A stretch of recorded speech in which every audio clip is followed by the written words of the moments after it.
Welcome to the Insight Meditation community of Charlottesville, Virginia. You can find all of our program offerings and information about our Sangha at www.imeditation.org.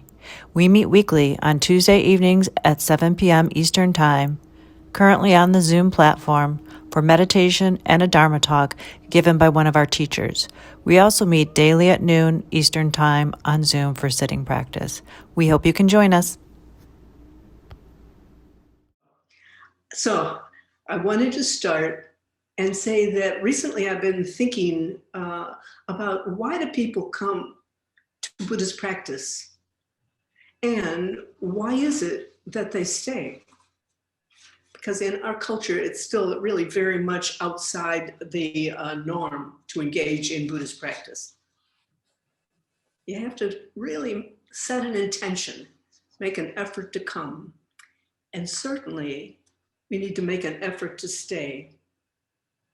Because as we go along, what our practice invites us to do, as we all so very well know, is to become more and more aware.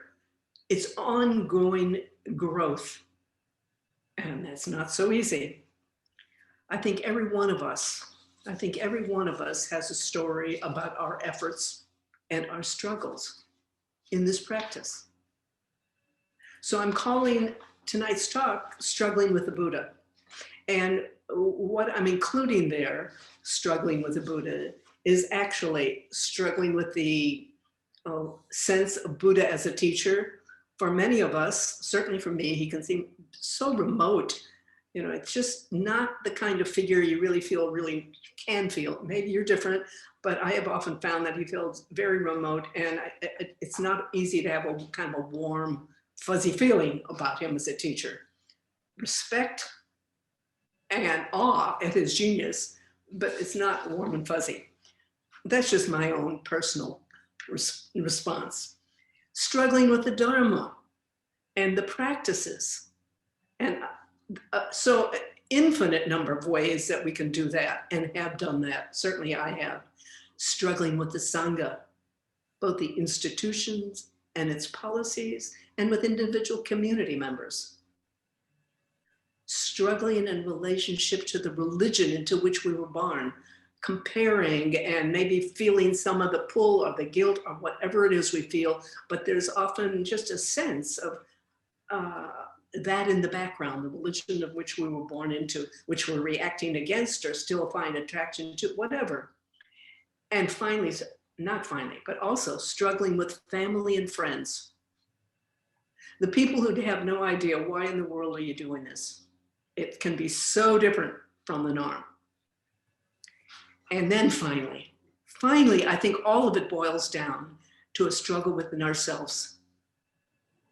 How do we hold all of these other struggles? How do we hold it?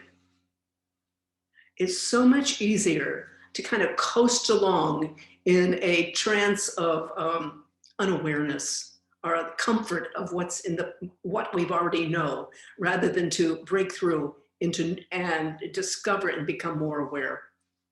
But of course, the Buddha and the whole premise of the Dharma is liberation. And as we know, that means letting go. We're all discovering that in different ways. Not easy. It's a struggle. So in tonight's talk, I'm going to be sharing some autobiographical comments about some of my own struggles, because I've struggled in all of these areas from the start, when I started out in Zen, until in the Theravadan tradition, the Insight tradition, still going on.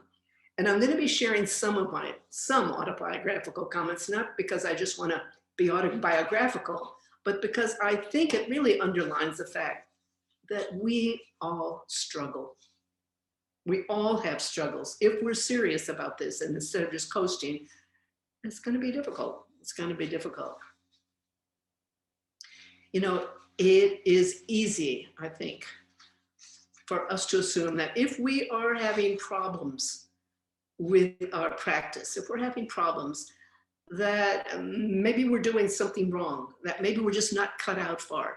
If we're getting a lot of resistance from family members, or just feeling we're inadequate in progress that we're making, or not good meditators, whatever the form of it, it's so easy to feel that we're not good enough. I think there are 1,000 ways to think that we are inadequate when it comes to this practice. And 1,000 ways also to think that Buddhism and the practice is inadequate. It is really easy, I think, to get discouraged. And so what I wanted to underscore here is that our issues, our doubts are absolutely normal. Unless we recognize deeply that doubts about this practice as we go along and struggles with it are normal. And if we don't really recognize that, it's so easy to be discouraged. And when we are discouraged, two things can happen. Number one, we get up and leave the practice altogether, and take up something else, contra dancing, knitting, going back to church. Though, by the way, there's no need to stop going to church. I hope that's recognized. You can go to whatever church you have prefer, or in the church of your, or in the religion of your origin, and still do these Buddhist practices, engage in them. So that's one. We can be discouraged and just give up practice altogether. Or two, we can give up this practice and go to another one. And there is a problem when we simply too soon give up on one practice, whether it's our practice here in the Theravada insight tradition, or whether it's any others, because we live in an amazing time. All of these religious traditions are open for us to delve into. It's so exciting. And yet that can be a real pitfall, because then we end up with kind of a smorgasbord of practices and don't go deeply enough into any one of them. So the guidance that I have always received, that I pass on to you, is take your time. If you're in this practice now, and I speak to each of us, and you're thinking, why? You have many doubts about it. I urge you to take time. I know when I lived at Shasta Abbey, I'll mention that later on, Zen monastery, they always said, put your issues on the back burner for a while. Because over a time, as you practice, it's not so much that the tradition changes, but you change, you deepen.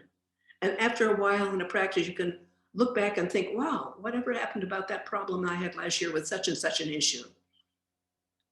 Your perspective on it can change. So not to leave too soon, not to give up too soon on a practice.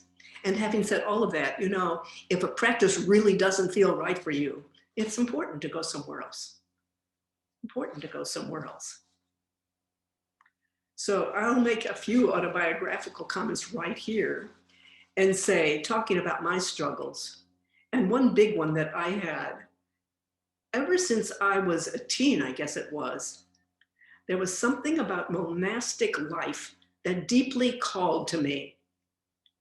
Now, this was in the very background of my life. It wasn't a major factor, but it kept percolating along. And, I felt that pull, but I didn't pay that much attention.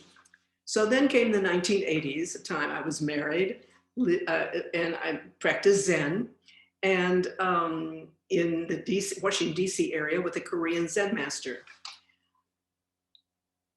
At that period, and that was the later part of the 80s, I'd been at the Zen Center for some years, and the time came and I divorced. And as I practiced more, this whole issue about becoming a monastic kind of intensified I really felt I needed to investigate it. So what I did in the early 90s is I went to Shasta Abbey, which is a Zen monastery in Northern California, up near Mount Shasta. And I went because I wanted to see if it was right for me to ordain. And I went I went a few times beforehand, but then I made the decision I'd go for 6 months and just see if it felt right. And I ended up staying for 2 years, still asking, did it feel right to become a monastic or not?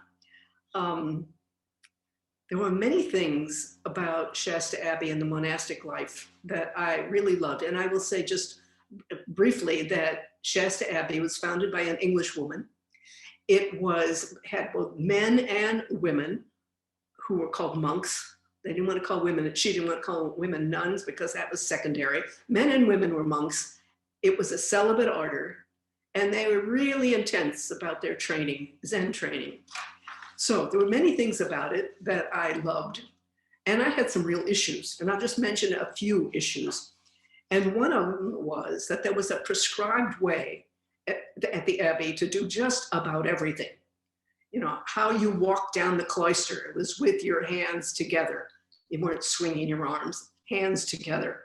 How you put your shoes in the shoe rack, you put them together, one next to the other. I sometimes smile when I'm at a retreat, one of our retreats, and I see people's shoes out in the hallway, you know, any old way. I thought, never will you do this at a Zen monastery. You put your shoes straight, not just to be neat, but to be mindful.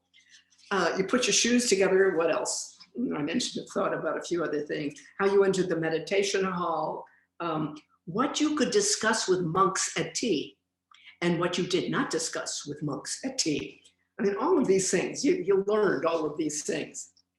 I knew that ritual in Zen is loaded with ritual, but different from the ritual that I'd experienced. It's not just observance. Each of them rituals are experiences in mindfulness and appreciation. They're training.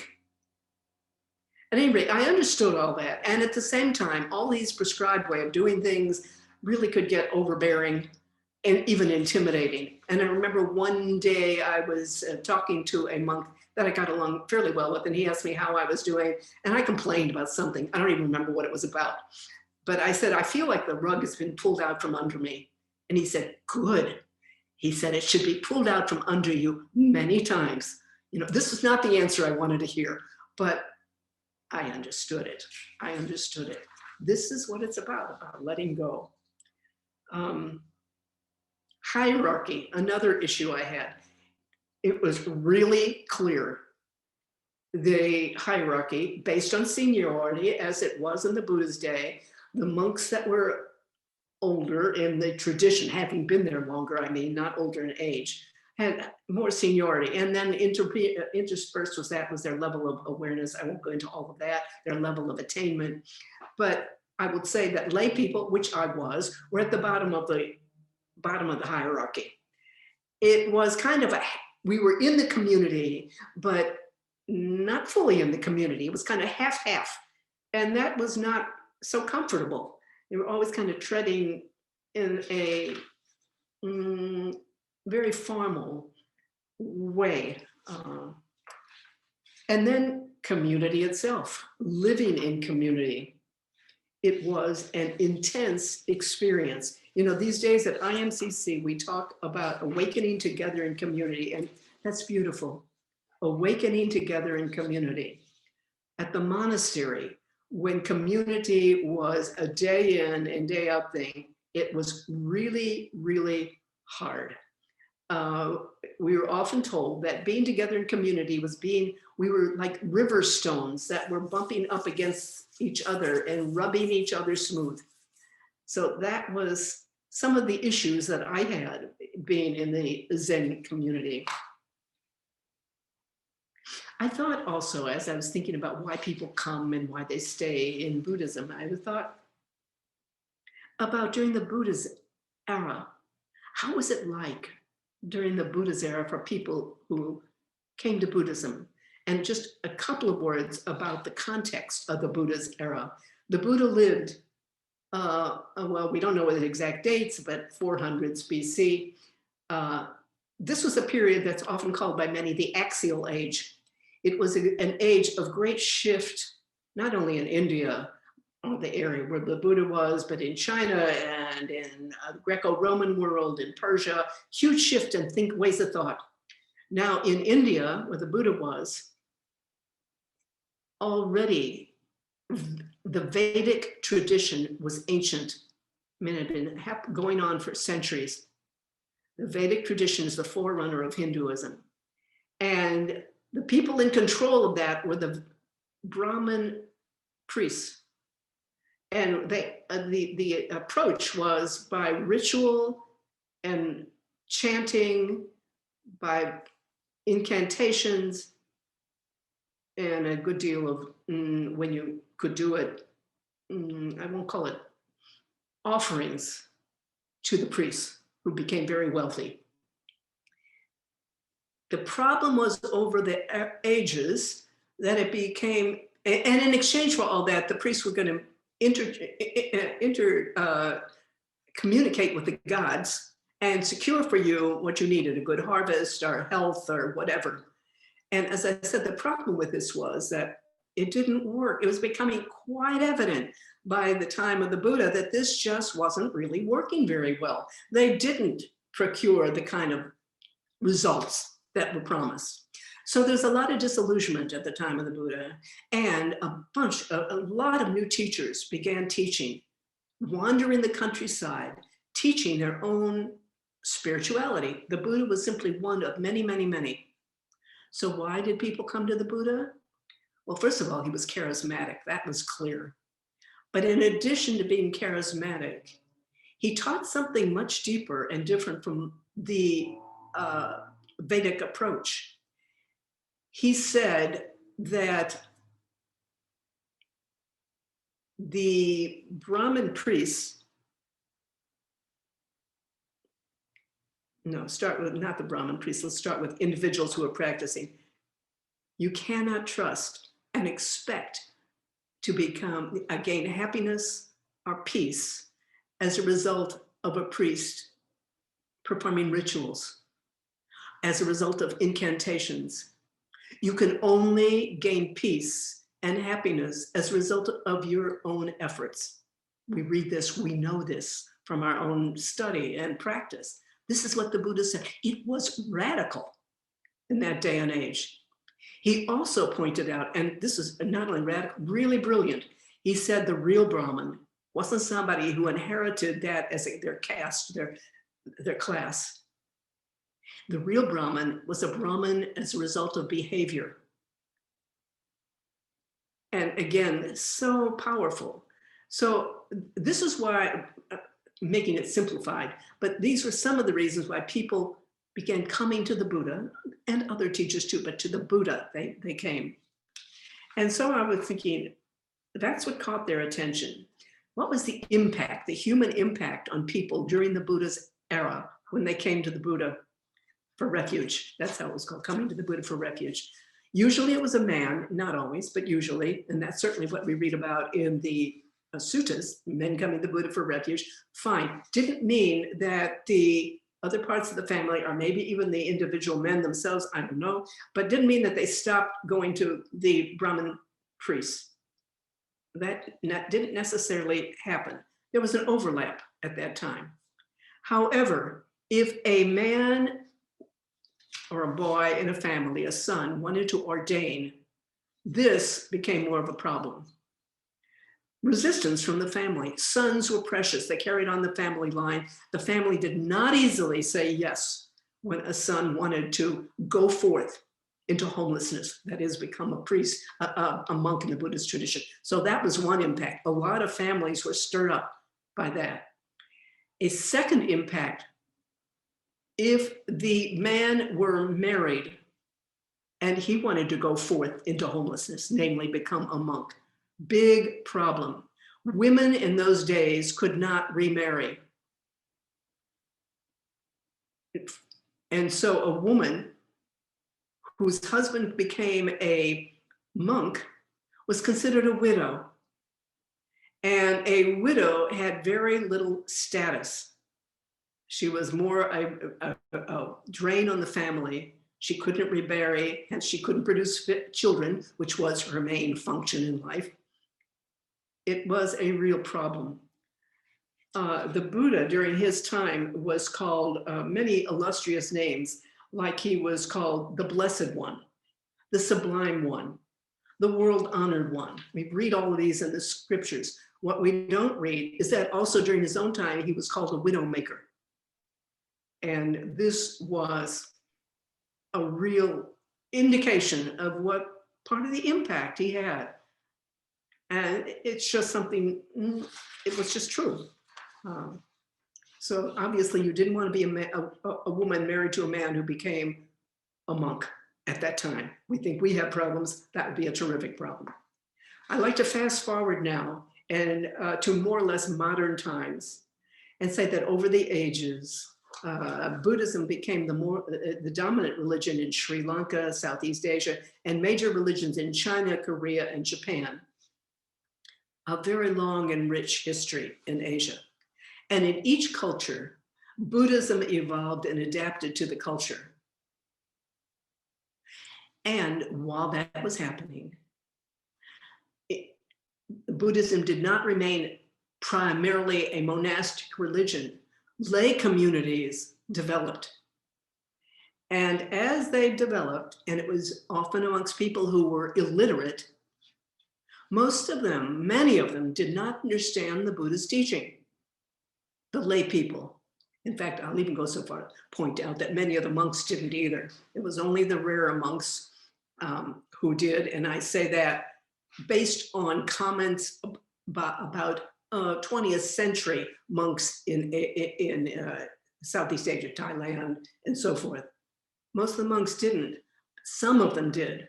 Highly illiterate, highly evolved, but not everybody. Certainly the lay people. What they lacked, though, in understanding the Buddha's teaching, they may have gained in a sense of community with each other and with devotion to the Buddha. The lay people were devoted. And so they were the ones who repeated prayers and rituals that had developed, petitionary prayers to the Buddha.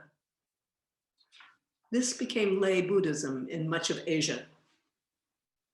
And I'll point out, actually, it's not a whole lot different in some respects from what happened with many Christians, Jews, and Muslims who took up and simply inherited the religion of their forefathers and practiced with deep love, devotion, and not always an understanding of the theology, not always an understanding.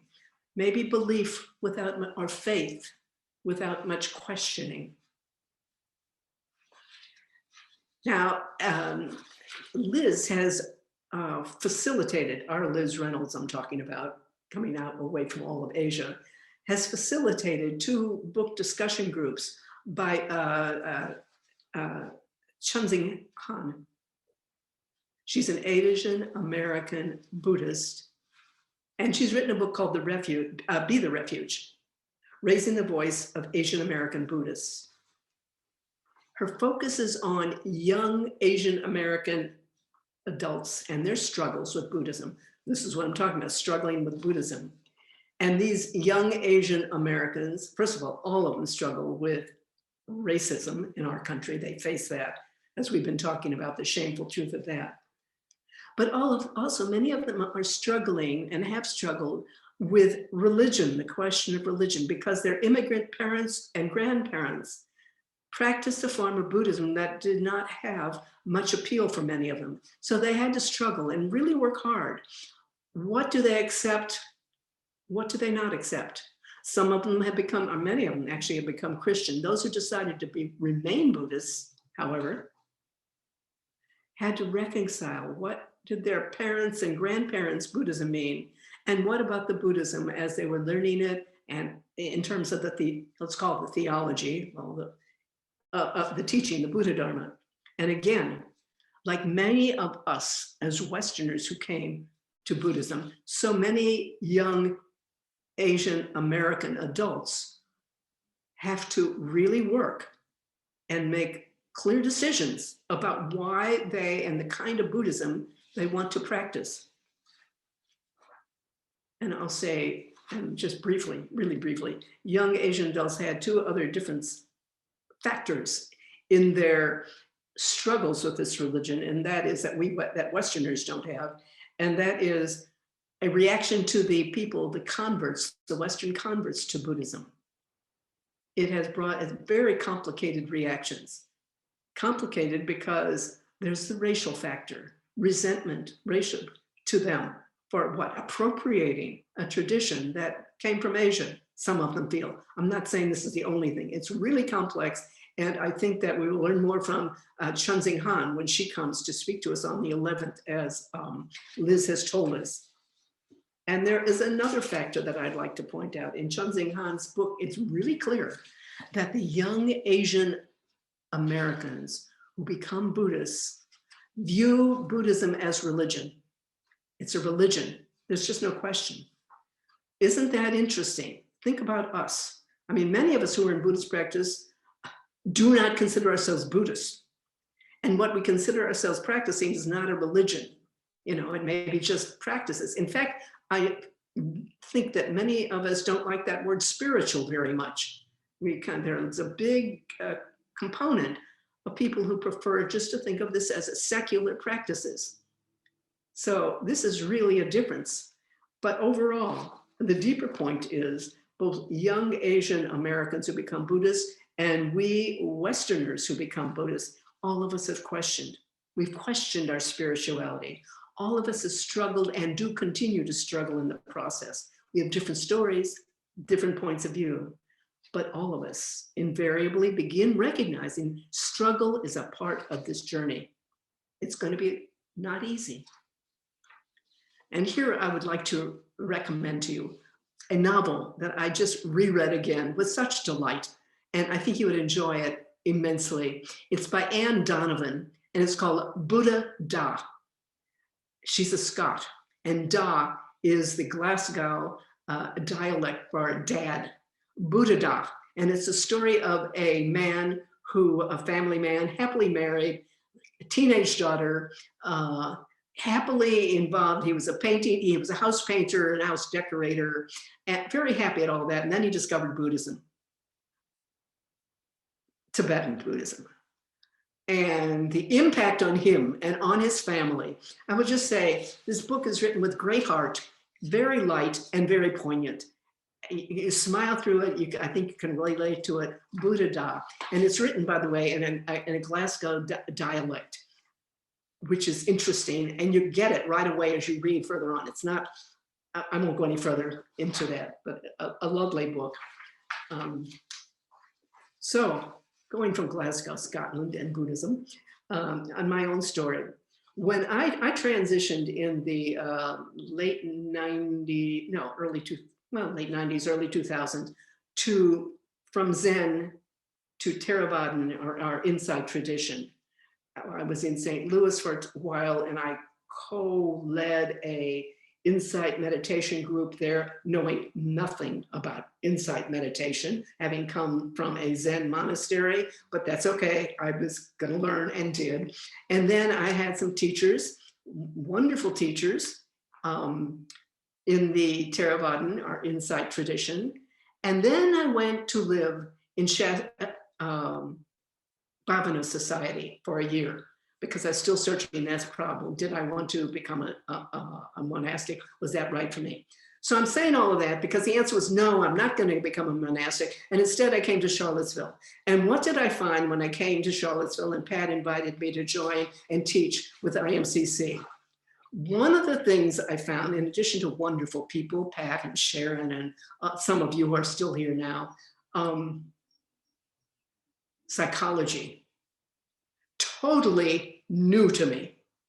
It had never been a part of the Theravadan tradition before. And here was Sharon talking about the psychological implications of what the Buddha said, all true. And I was just stunned. It was so utterly new to me. And I didn't know, I wasn't trained as a psychologist, didn't know much about it. And my reaction was one, I reminded myself of my horse, Scimitar. When I lived on farm, when we were married, we had Scimitar for quite a while. And then we brought Missy, a mare, home also. And I remember the day when she first came and Scimitar first met Missy. And she was all kicking up a ruckus and all excited and rearing and all this sort of thing. And Scimitar just stood there with these big eyes, stock still, ears forward, like he was saying, whoa, what is this? It's such a powerful memory. That's, I think, how I was reacting to psychology in Buddhism. So Scimitar and Missy eventually became good friends. They'd stand in the stalls next to each other. They had a big walk-in in the field next to each other, really friends. And that's how I feel I became with the psychological aspects of insight meditation. But it didn't happen overnight. Part of my struggle.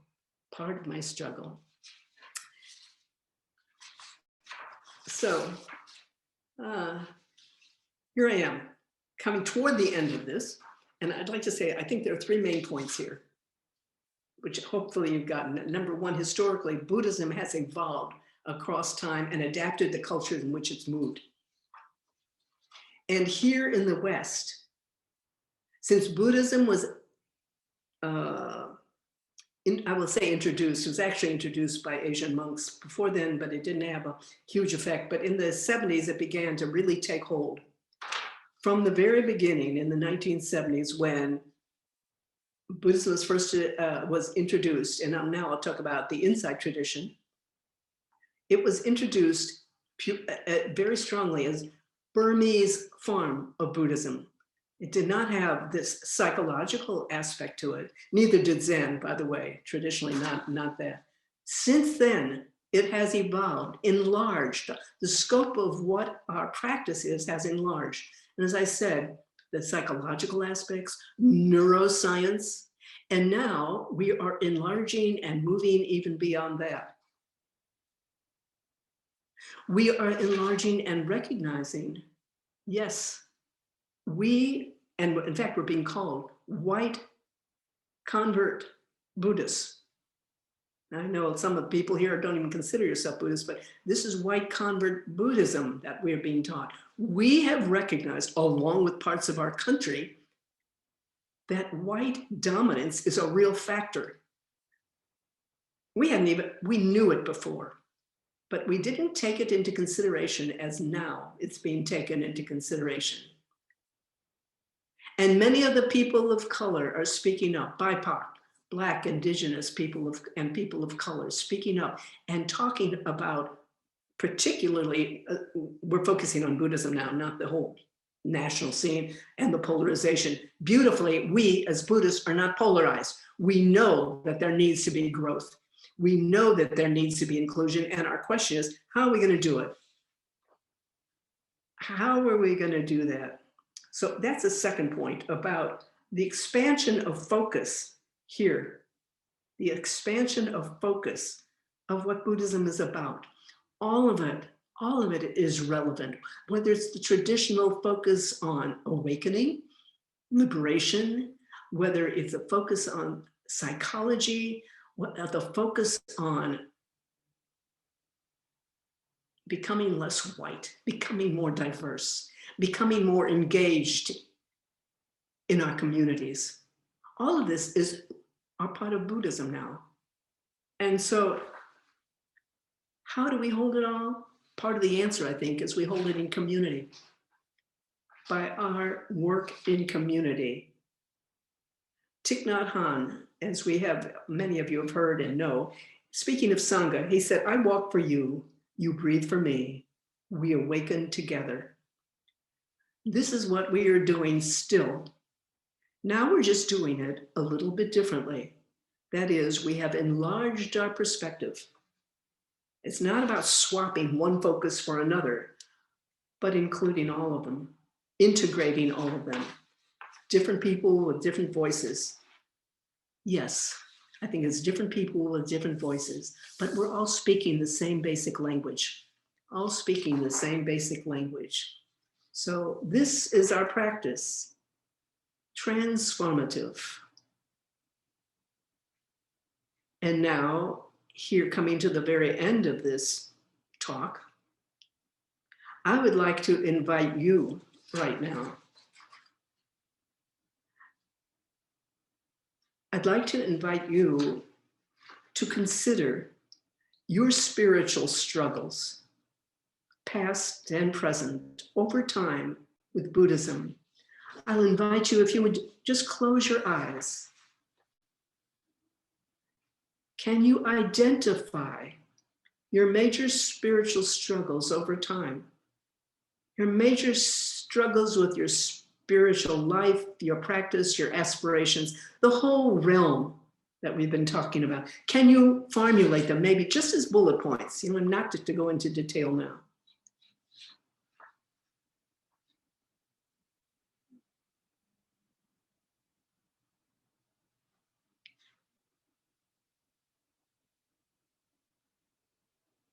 Maybe you've been in practice for decades. It means you probably have many bullet points, many struggles.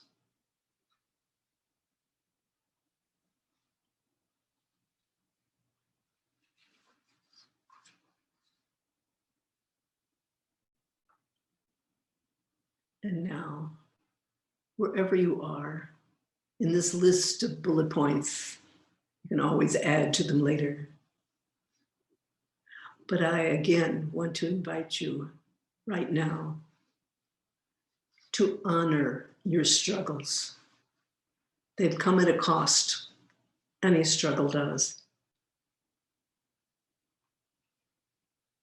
It's kind of like what I told that monk years ago when I said the rug had been pulled out from under my feet. And he said, that's a good thing. It's a cost. Honoring the transformations that have resulted from your struggle, the growth, the deepening. If you care to, maybe you will say a few words to yourself silently, like I honor you, my struggles. I honor where you've led me. I honor the work I've done, whatever comes naturally, but honoring what has occurred in your life for all its hardship, honoring the journey.